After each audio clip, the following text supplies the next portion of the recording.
Realignment last week, particularly Harry and Sam, and this week they've just been on fire. Like, it's been their week this week. On the flip side, hasn't really been my week. I've been getting a lot of no this week, a lot of pushback, and sometimes you actually need that to realise you can't be complacent. But this week's really been about getting back to basics. We're about to enter a really big grind phase, giving them and complementing that with a bit of fun. So I've got a couple of ideas of some activities to do. We're a great team. We actually love spending time with each other. And I want to be able to allow space for us to just have fun and just be together as a team, but not working.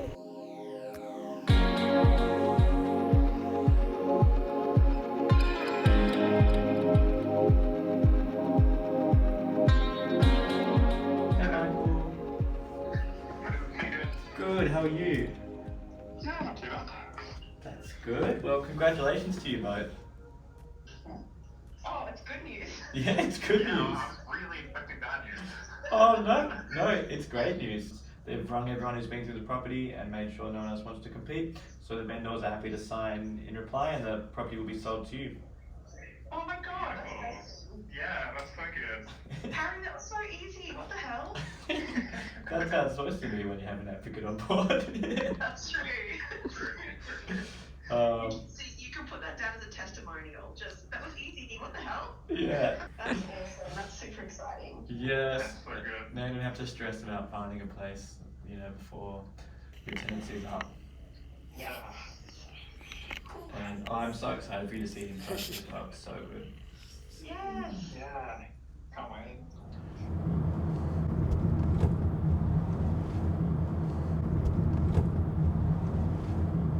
Just finished up some work in the office and we're going to go check out a place we bought actually earlier this week for our clients Kate and Mitchell.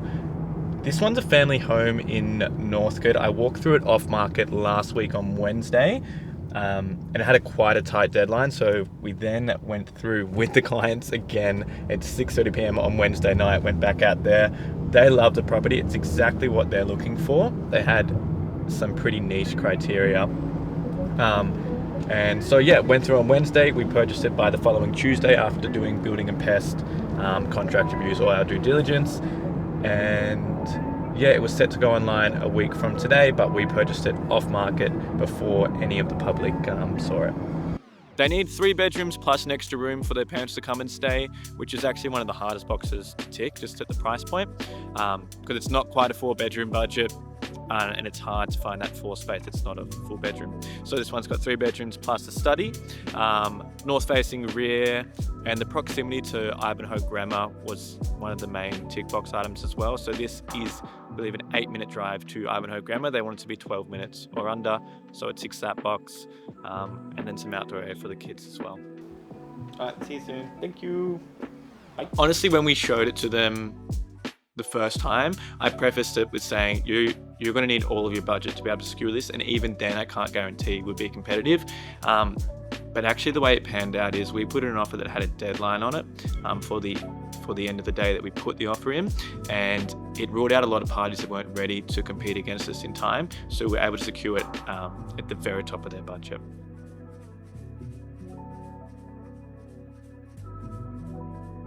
So we just went out to Preston for a property for Bianca and Kate.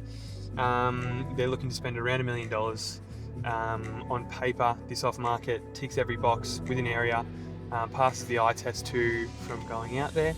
That one is off-market. It is a little bit, needs a bit of a clean up as we expect, but other than that, it's in pretty good nick.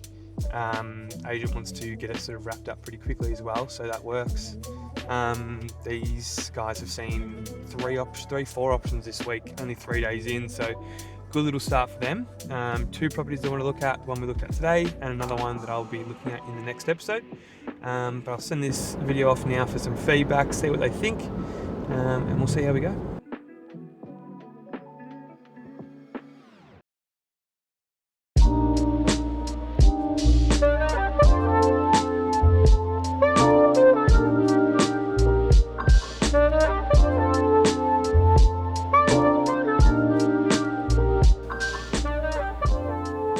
So my role in the Real Estate Circle podcast is to basically get it off the ground once Emily and Matt have done the hard part of recording.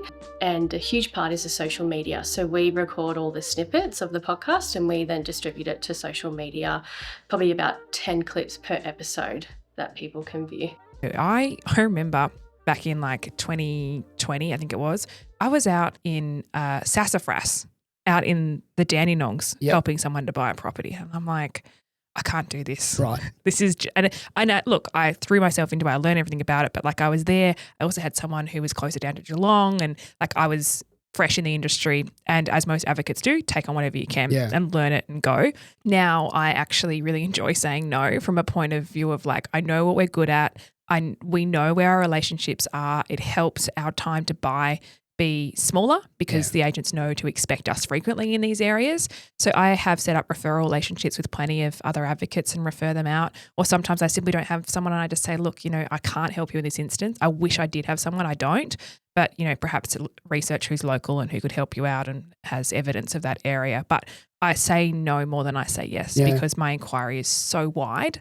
Podcast is a really big part of Emily's business. So she's got the Real Estate Circle that she hosts, but she's also a guest on a whole lot of podcasts as well. So I think in the last fortnight, she's probably been a guest on about 6 or so podcasts herself.